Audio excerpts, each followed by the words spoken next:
Hey guys, in this video, I just want to quickly show you how you can access the leads that are coming in through that campaign you're running. So on the last video, we went through how to create a campaign, and obviously if you're running that campaign for your clinic, you're getting leads. In this video, I'll show you how to access those leads.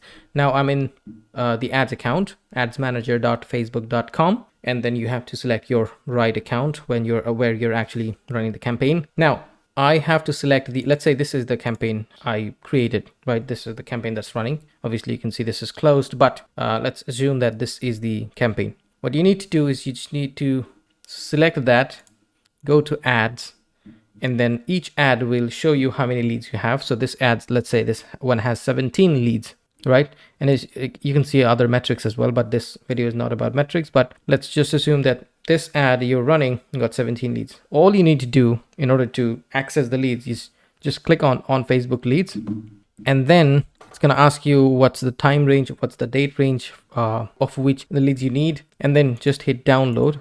It's going to ask you whether you need it in CSV or in Excel.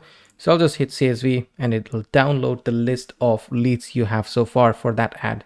And that goes for any ads you have running, because you'll be running one ad only. So you'll just have to worry about that ad. And then when you're getting leads, they'll just show up right like this right here. You just have to click on it and download give it the format, and that's it. It's going to download the leads list in your computer.